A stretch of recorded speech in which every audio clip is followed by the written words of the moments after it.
नमस्कार दोस्तों, नमः शिवाय। जीवन ज्योति चैनल में आप सभी का हार्दिक स्वागत करती हूं। दोस्तों, आज की वीडियो में मैं बात करूंगी गंगा दशहरा के विषय में। ज्येष्ठ मास शुक्ल पक्ष की दशमी तिथि को गंगा दशहरा का पावन पर्व मनाया जाता है। अपने आप में बहुत ही महत्वपूर्ण, बहुत ही पवित्र और बहुत ही पावन पर्व है गंगा दशहरा।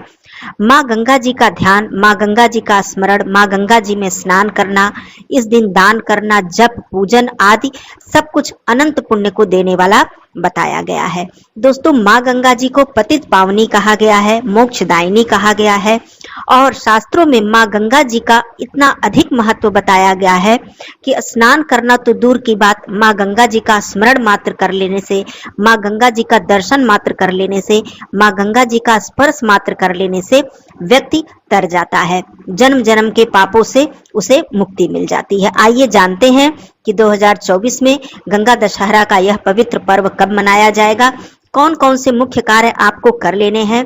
जो भी भाई बहन तीर्थ स्थल पर जाकर माँ गंगा जी का दर्शन कर पाते हैं, स्नान कर पाते हैं, उनके लिए तो परम सौभाग्य की बात है। लेकिन जो भी भाई बहन घर पर हैं, तीर्थ स्थल पर नहीं जा सकते हैं, वो लोग किस प्रकार से माँ गंगा जी का पूजन करें और किस प्रकार से समस्त पुण्य को प्राप्त करें। आइए एक एक करके सारी बातों को समझ लेते हैं। दोस्तों, सबसे पहले मैं बता दूं, 2024 में गंगा दशहरा का पावन पर्व 16 जून दिन रविवार को मनाया जाएगा।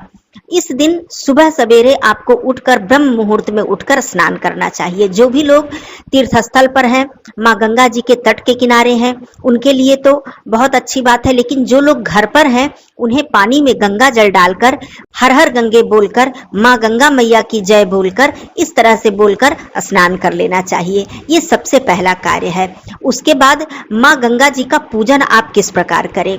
देखिए, दशहरा के पर्व पर, गंगा दशहरा के पर्व पर 10 दीपों का दान करने का नियम शास्त्रों में बताया गया है।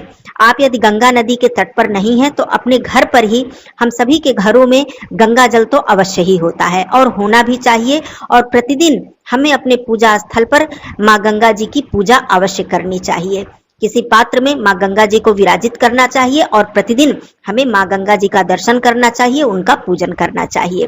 तो आपके घर में गंगा जल तो होता ही है, तो आप किसी भी पात्र में पहले थोड़ा सा गंगा जल डालें और उसमें फिर स्वच्छ जल भर दें।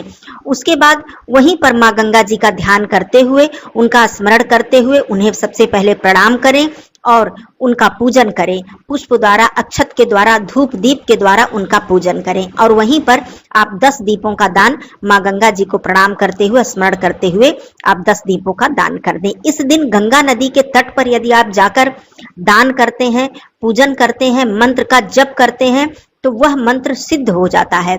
इसका अनंत गुना पुण्य फल है। लेकिन यही कार्य आप अपने घर पर भी कर सकते हैं। इस दिन तिल का दान करना, जौ का दान करना, जल का दान करना, घी का दान करना, दीपक का दान करना बहुत ही शुभ माना जाता है। इस दिन मनुष्यों को पानी पिलाना, पशु पक्षियों को पानी पिलाना, साथ में दान करना, ये बहुत ही पुण्यदायी कार्य माना जाता है।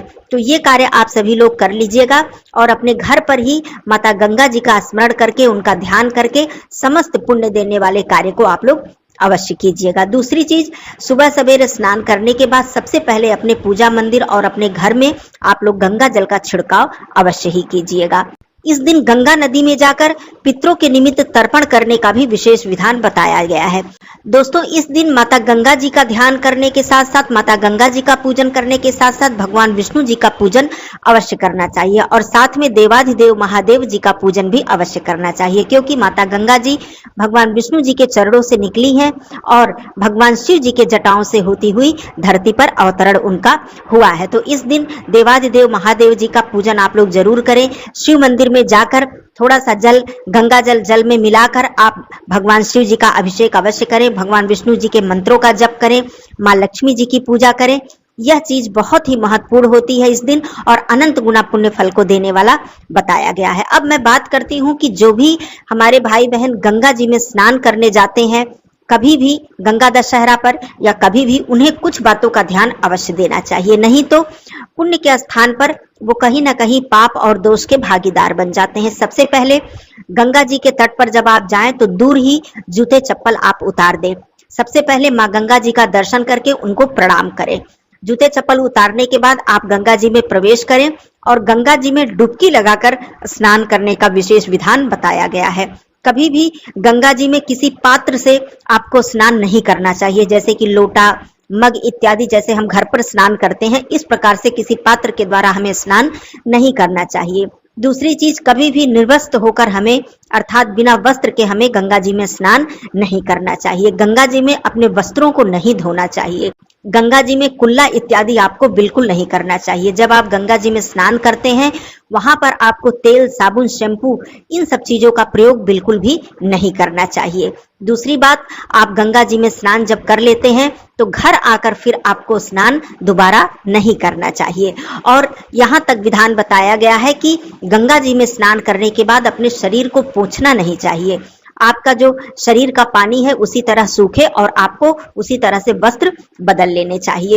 इन सारी बातों पर ध्यान न देने पर हमें दोष लगता है, पाप लगता है। वैसे तो माँ गंगा जी हमें तार देती हैं, हमारे सारे पाप को नष्ट कर देती हैं और गंगा जी के बिना किसी भी व्यक्ति को मोक्ष की प्राप्ति नहीं हो सकती है। तो ये है महत्व माँ गंगा जी का।